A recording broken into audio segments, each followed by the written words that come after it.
everyone to our session today. Today we're going to talk about academic detailing in the time of a pandemic. Sharon, will you go ahead to the next slide?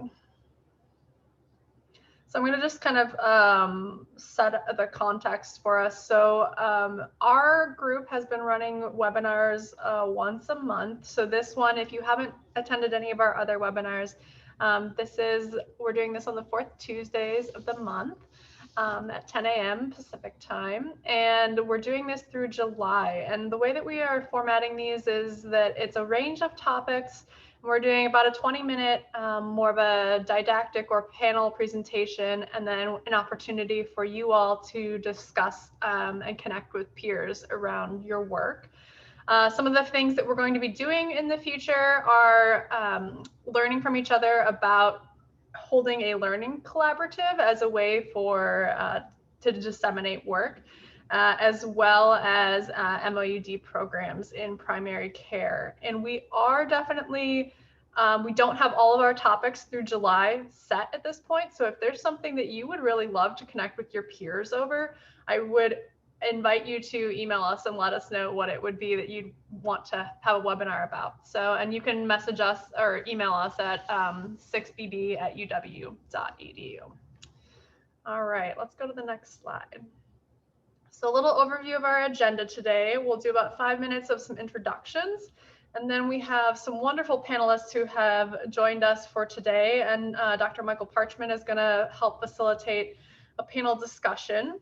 And then we're going to give a chance for those of you who are here more as audience to also kind of share and connect with your peers. So we'll break out into some smaller sessions to give you that chance to discuss. And then at the very end, we'll come back together, and it's a way for the smaller breakouts to share with the broader group any highlights that you want to.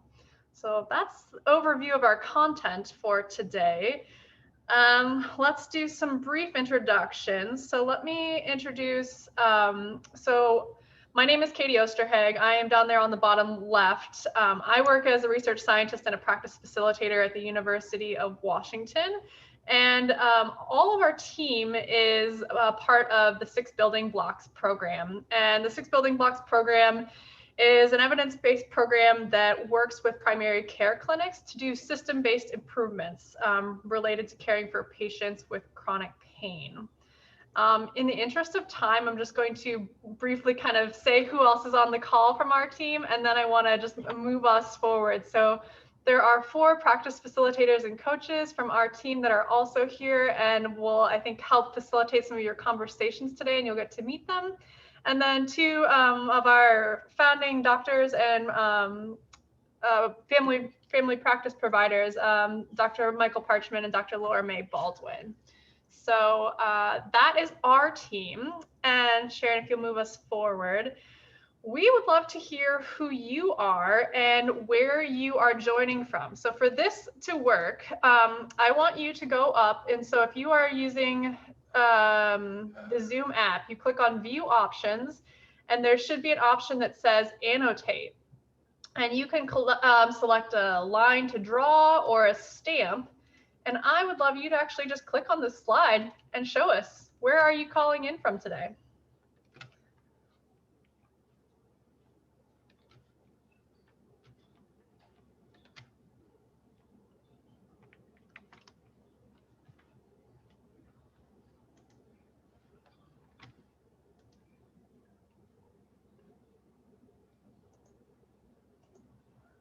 Awesome. We've got folks from all over. That's really exciting.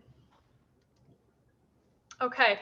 I also would invite you, we'll kind of get started and move forward, but I'd also invite you to just put your name and your organization in the chat so that we can just kind of all see that as well. So please feel free to do that. And thank you for filling out our map for us. It's really exciting to see where you all are. All right, with that, I am going to pass it over to, I'm going to clear sadly, all of those beautiful stamps. Let me go ahead and clear them. Let's see. And well, I will figure out how to do that. Michael, I'll let you go ahead and start talking and introducing our panelists. Okay, thanks, Katie. I love the stamps. That was really cool. And it's wonderful to see where everybody is from. So everybody keep entering your information into the chat for us so that everybody can see where everybody's from. We encourage you to use the chat to enter questions, to enter comments, to interact with each other. We want to make this as interactive as possible. But my job today is really to try to get out of the way and introduced 4 people that we've invited to join us here today on our panel discussion about academic detailing during the time of COVID-19, and especially think about how that is happening out in the real world field where all of you are working, and think about its application to the OD2A project and work that you're trying to do. So next slide. So I'm going to let each of our panelists present themselves, introduce themselves to the group. So what we'll do is we'll just go across the slide here and let each of them introduce themselves. And then we'll circle back, and we've got some questions we want to ask each of our panelists, let them comment on it, and then we'll open it up for a little Q&A from the audience. So Megan, let's start with you. Megan, would you mind introducing yourself to the group? Hi, I'm Megan Pruitt, and I'm a PharmD and full-time academic detailer with the SCORxE Academic Detailing Service at the Medical University of South Carolina. Great. And Alisha? Yes, good morning or afternoon, everyone. Thank you so much for having me. Alisha Herrick. I work here at the Center for Health Innovation. We are New Mexico's Public Health Institute, and I'm very excited to talk to you today about our pivoting around COVID as it pertains to our academic detailing program. Great, thanks so much. And Brigit? Hi, everyone. I'm Brigit Hatt. I'm a family physician with Oregon Health and Science University. I'm also the PI for the Pinpoint Project, which is led by the Oregon Rural Practice-Based Research Network.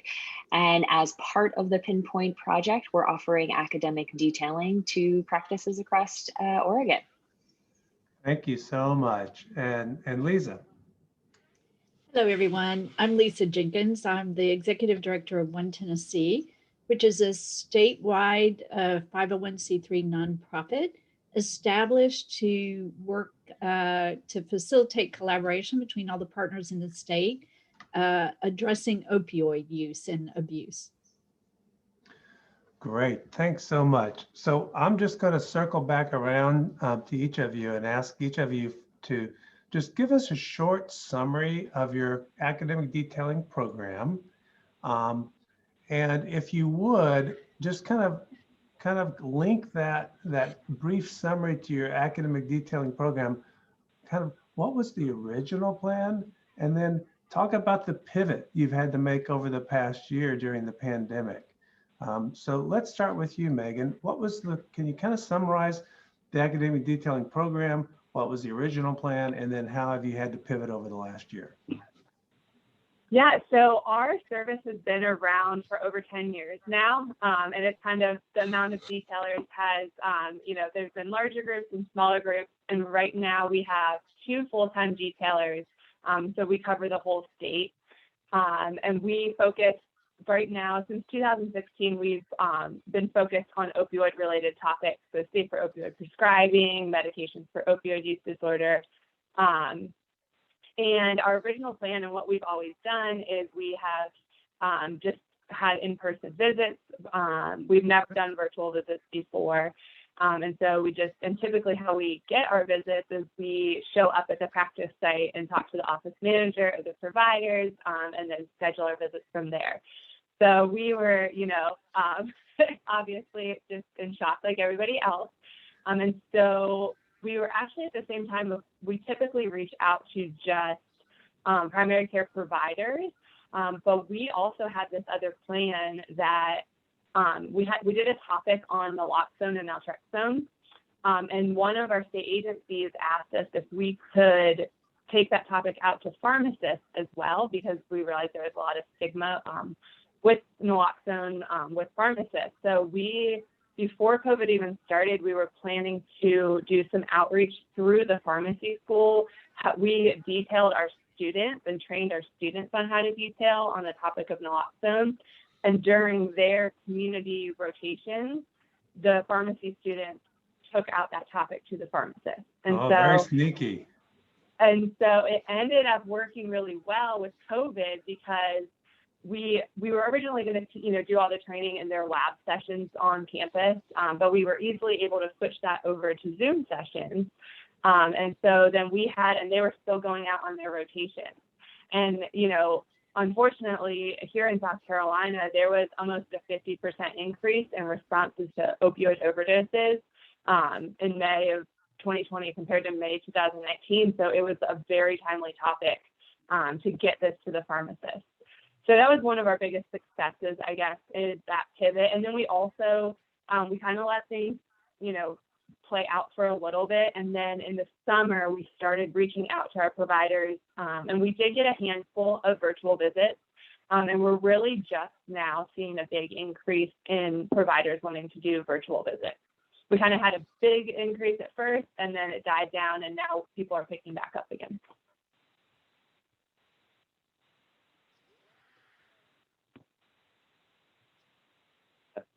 I think you're on mute. Michael, you're still muted.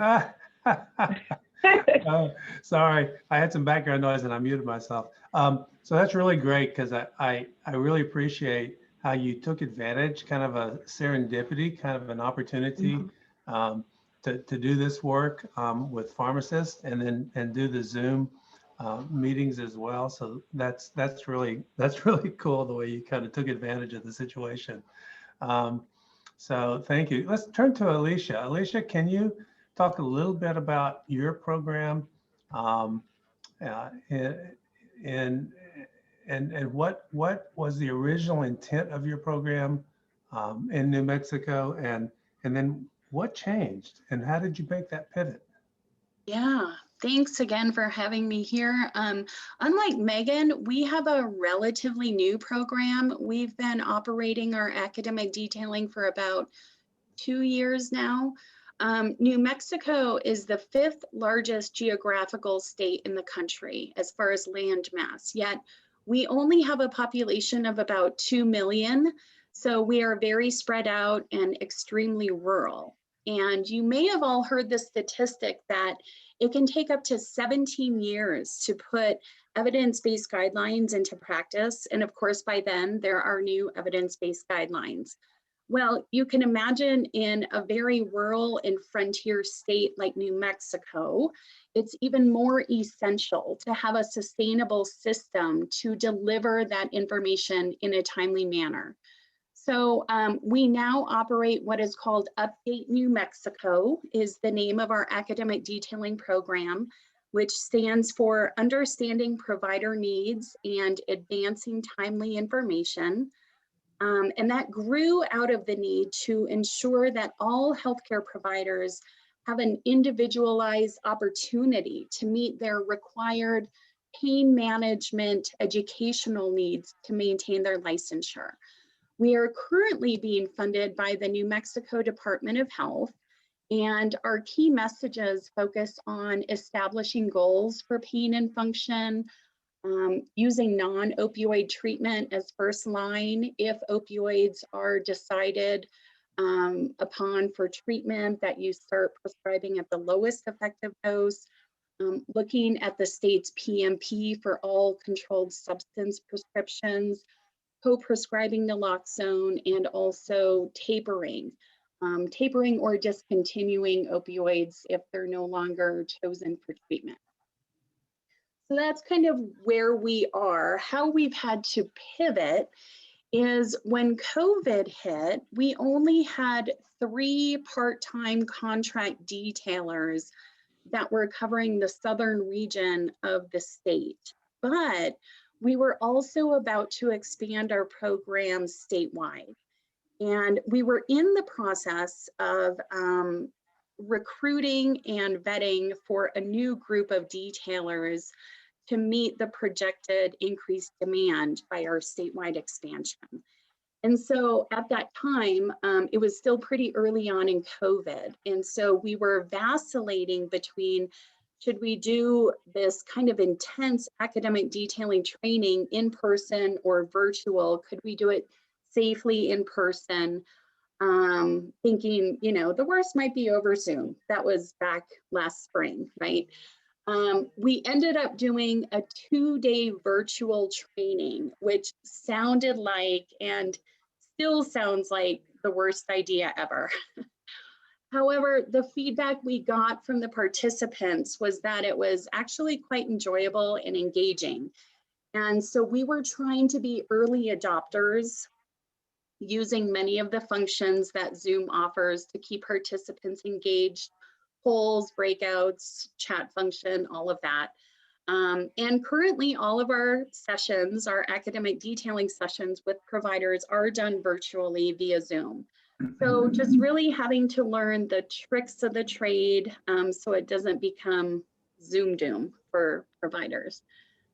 And as far as what we feel like we've done most successfully is, since we are not able to go out and about and meet up with healthcare providers at conferences and other gatherings that they have to really share about the service that we offer, we've converted to having all of our marketing efforts about our free educational service for pain management to an online format. So that includes e-brochures and flyers and targeted emails using Constant Contact. And we actually just this last week filmed a commercial that will be available on our YouTube channel that describes what academic detailing is and how it can benefit healthcare providers and their patients.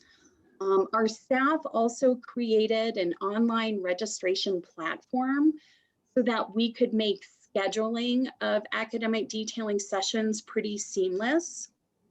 And finally, realizing the challenges for paperwork, because we do offer free CME for all healthcare providers that participate in academic detailing. And before, at the end of a session, we would just have them fill out their evaluation, hand it back over to us, and then give them their CME certificate, right?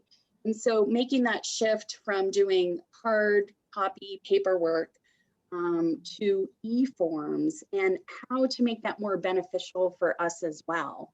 And so using technology to improve our efficiency as a program.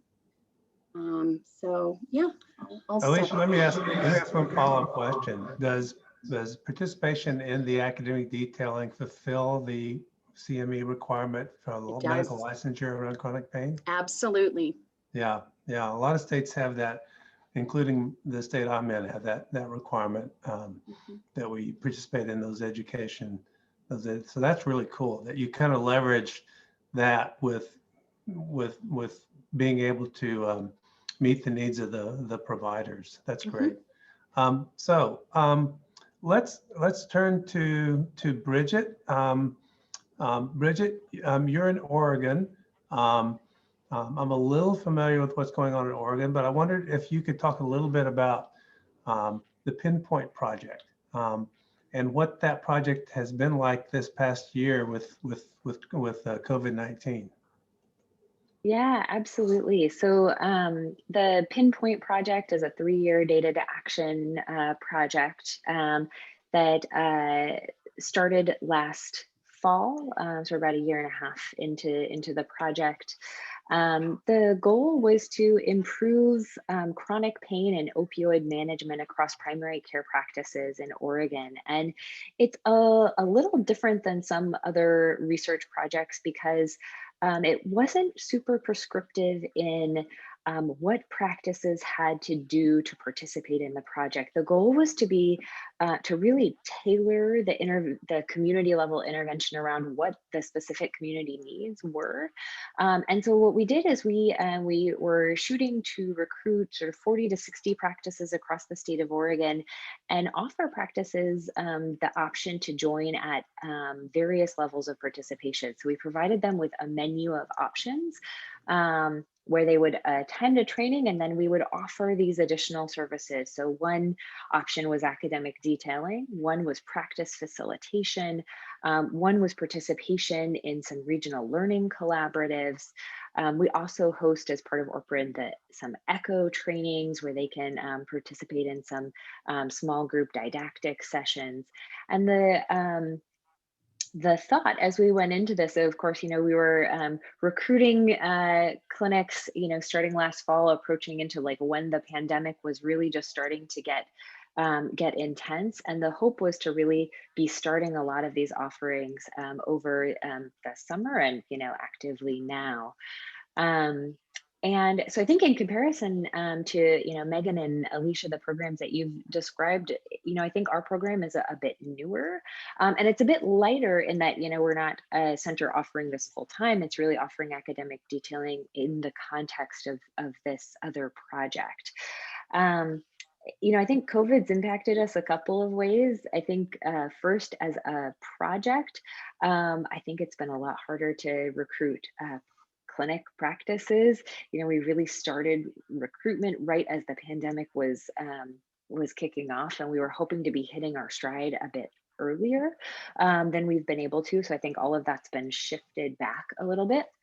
I think the other thing that we've noticed is that among the practices that have joined our Pinpoint project, because we offered this menu of options, I think practices are really opting for a lighter touch.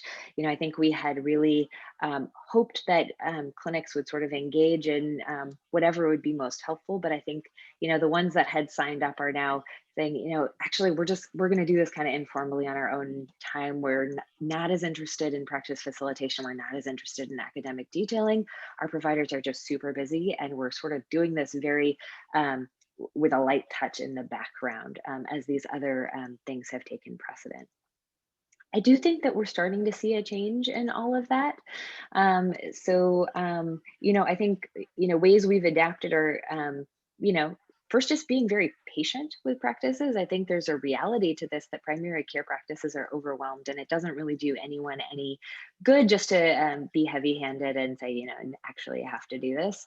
And so we've been really patient. We've added some extra time to sort of push the project back a few months. And so we're seeing a lot of clinics actually now just started kicking off in February. So we're seeing a bit more active engagement from some projects now. I think we've also, while we've tried to give space over, especially this winter, we're starting to be a little bit more prescriptive in some of our recommendations. I think while we wanted to initially let the clinics really tell us exactly what it was that they needed, now that they're starting to feel a little bit more energy and engagement, we're trying to start to say, gosh, we see a little bit of these gaps in maybe the understanding or the education of your providers or of your team. It seems like this is the place you'd like to get. Could we fill this in with some academic detailing? I think this would be really helpful. And I think that that's been effective. We're starting to see some of the clinics really bite at that.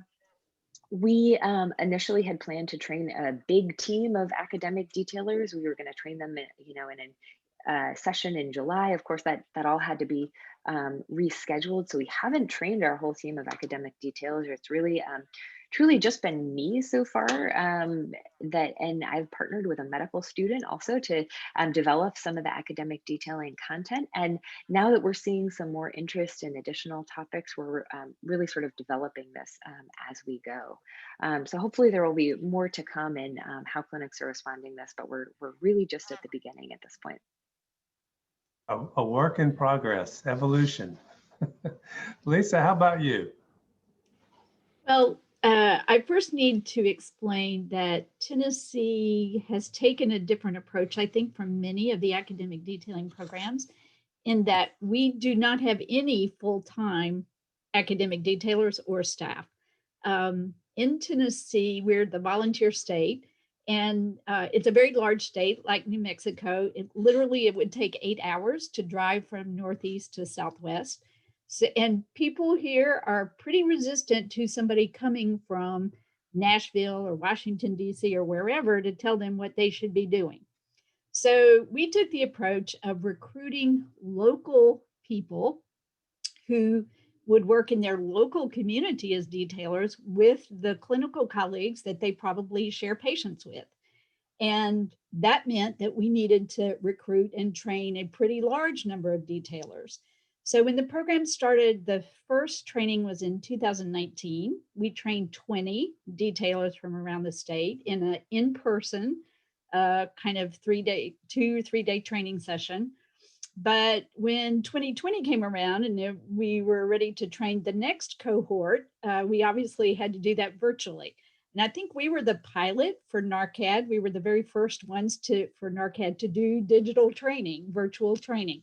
Went very well. We trained another 17 detailers that way.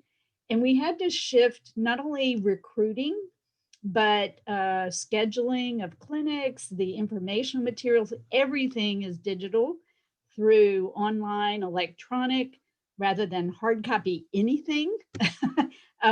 People are not traveling far outside their local communities, but they do know when clinics are open, and there have been some face-to-face meetings in addition to some virtual meetings for the detailers. But I would also say the impact of COVID is not just changes in the way we do business, shifting from in-person and hard copy to virtual and electronic, but we have also seen in Tennessee some pretty alarming increases in substance use, not just prescription opioids. And I think that's one thing that we recognize it, but we're mobilizing some things, but it'll be May or June as we're convening a group to really do strategic planning and figure out what do we need to change in order to address the increasing prevalence of illicit opioids and stimulants, and what do providers need to know about that, and what kind of tools and resources are there for them. So we're hosting a virtual event in May, which will provide not only training for a new cohort of detailers, we will also have the option for clinicians to get some detailing sessions scheduled during the time of that 3-day event.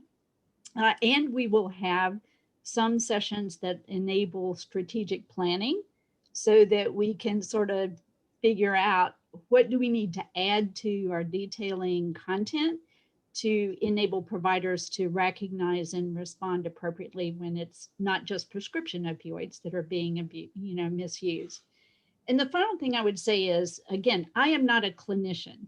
I come from a background of teaching and nonprofit work.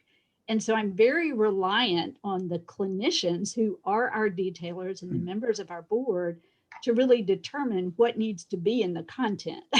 I can help, formulate it and distribute it, et cetera, but the content of what needs to be there, we really need to have that clinical expertise. So we formed an academic detailing advisory group, again, volunteers who come together once a month to talk about what are the challenges, what are the changes, what do we need to adapt. They're actually developing content and vetting it, reviewing it before it's disseminated. So that has been a really good thing because it has maintained the network among this broad number of detailers that are spread throughout our state. That's great. That's great. I love the volunteer spirit. That's wonderful. So let me just circle around to each of you. If you could if you had a success story since the onset of the pandemic, what would you say is the one thing that you're most proud of in terms of a successful adaptation you made, or just anything about the work you've done since the onset of the pandemic, where have you seen some success? So let's circle back to Megan. So I feel like it would be cheating to say our biggest success was reaching out to the pharmacy school students, because that was already planned pre-COVID and it worked. So I feel like that's cheating, but it was really successful. And Sure. I mean, if anybody is looking to reach out to pharmacists, that was a great method to do that. But I will just say, like, in terms of virtual visits, some of the things that we learned, we attended the NARCAG conference, but they talked about phone call visits. So not just doing Zoom, but also phone call visits. We have found success with those. And we still do our hard copy. We mail it to the providers before the visit. And so the providers have enjoyed that so far. Mm-hmm. I mean, just getting onto a virtual platform we're proud of, because it's just not what we did before. So Yeah, sure. I think, and we are also, so we're funded through South Carolina DHHS, and part of what we do is we send out a couple times a year, we send out mailings of our brochures as well. And so one of the big things that we kind of start with as like our core topic is all about our PDMP. And so we kind of leverage that our PDMP is always updating. So when we reached out to our providers to do these virtual visits, we said, we have a few really cool updates to scripts we'd quickly like to share with you. And so not like a full 30-minute visit like we normally do, maybe like a 5-minute call or something like that. And then at the end of that call, we offer our new topic, which is on acute pain. And so we've seen some success with that as well. That's cool. You offer them a teaser about something new and exciting. Don't you want to know about something? Yeah. And we know they always ask us questions. That's like one of our, we're like, do a lot with scripts or our PDMP. So that has worked out really well for us. Yeah. And the good old telephone. Who knew, right? Exactly. We were shocked by that, but it actually has worked. Alisha, how about you? What would you say is your biggest success this past year? What are you most proud of during the pandemic? Yeah, I think in addition to what I previously mentioned about being innovative around creating the online registration platform and taking all of our paperwork kind of electronic, you know, when we used to do in-person sessions, it really, we always offered lunch or coffee or a treat to the healthcare provider that we were detailing, you know, in the same vein as pharmaceutical reps, but peddling evidence-based information, right? And so they always appreciated the treat that we were providing them. And so we aren't able to bring that to them when we're doing these virtual visits, but we did want to show something or provide them with something that showed our gratitude for their time. And so we did go ahead and order some other swag items, including a nice mask and some nice hand sanitizer as well, the typical lovely, wonderful pens. And so we always mail those post-visit in addition to any other resources that we promised we would send them, because they still, a lot of them still do appreciate the hard copies of the materials that we go over in a virtual detailing session. And I think it kind of just goes also without saying that being able to expand our reach to really the most remote parts of our state without having to get in the car and drive 3.5 hours one way for a 1-hour session, which we had been doing prior to COVID. And so, you know, that allows us some additional resources to provide those special kind of gifts that they really do appreciate. Neat. Everybody check out the chat. Alisha posted the link to her YouTube channel. Thank you. Liesa, I'm sorry, Brigit, well, any comments about what successes you've had this past year you're proud of? Yeah, absolutely. I think truly the thing that I think was the biggest success in the last year for us was despite COVID, we've got sort of 40-ish clinics that have volunteered to participate in this year-long improvement project to partner with us on improving chronic pain and opioid management. And so I think that in and of itself is pretty huge. We've had to adjust the timeline of the project a little bit and just be really flexible. But the fact that we've still been able to recruit that number of practices, I think speaks to the fact that this is still a really important issue in our community. And, I was taking some notes on Megan's strategy of the 5-minute phone call. I think is really great. We're really hoping that as practices sign up to participate with this project, we can also very gently encourage more and more of them to participate more actively in things like academic detailing and practice facilitation. So I love that strategy of just the incremental engagement with practices. So we might give that a try too. That was great. We did a project once and we would call the office manager and they put us on hold and go get the provider for the 5-minute chat. That's great. Sometimes you just have to get the right person in the right context, and it's a great way to do that. And so hopefully as we get these practices involved in the project, we can very slowly make these pitches. So we'll be working on it. That's cool. That's cool. Liesa, anything you want to share with the group about successes? Well, I don't know if it's a success yet, but it's a challenge that we at least have a strategy for overcoming. The majority of our detailers were pharmacists, and working pharmacists. We had one who was retired, and we had, I think, 4 that were maybe professors in the colleges of pharmacy.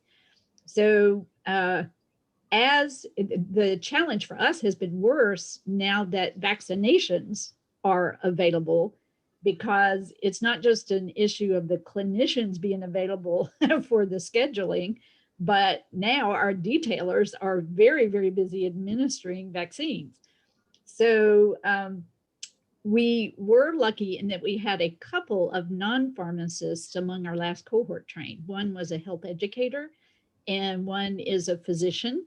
And so I think it has opened our eyes to the fact that and they've been very effective detailers, and they bring a different perspective too, which helps the pharmacists kind of think about it from the perspective of the physician or the nurse or the practice administrator. So we are intentionally recruiting other types of clinicians besides just pharmacists to help us balance out and round out not just the perspectives, but the availability and the collegial kind of networking that we hope will continue beyond academic detailing. That's a great idea. That's a great idea. Well, we're running a couple minutes over. We're going to break out into small groups for just a few minutes. So I'm going to pass the baton back to Sharon, I think, at this point. Sharon? I think Brooke is going to do this next. Or Brooke, sorry. No problem. And I'll make it fast so we have time for our breakouts. So we're going to divide our group out so that we can have some discussions and share ideas about what has been successful in your state, and so that folks who are just starting doing academic detailing or have some challenges can ask each other about this. We're really hoping that these discussions will lead to learnings that you can take home and apply. So on the next slide, you'll see the questions that we're going to be discussing. So what has been successful that other states might learn from your experiences? What challenges do you face and what questions do you have for other states related to those challenges? And if your state doesn't do academic detailing, do you have questions for those who do it? And did you hear anything from the panel's discussion that you think you will be bringing back and applying, and how will you do that? So there will be a facilitator in your small group that will help lead through these discussions, and then we'll come back briefly and share in the chat key learnings that we took away. All right, y'all, we are down to the wire here. So I'm going to ask you in the next minute if you could go ahead and Sharon, you can advance the slide. Yeah, if you could just type 1 or 2 sentences in the chat that are, what is something that you heard today that you want to try, or something that even could be like an outstanding question that we want to make sure we pull together in our materials that we send out to you after this, just a highlight from today for you, and go ahead and post that in the chat for us, please.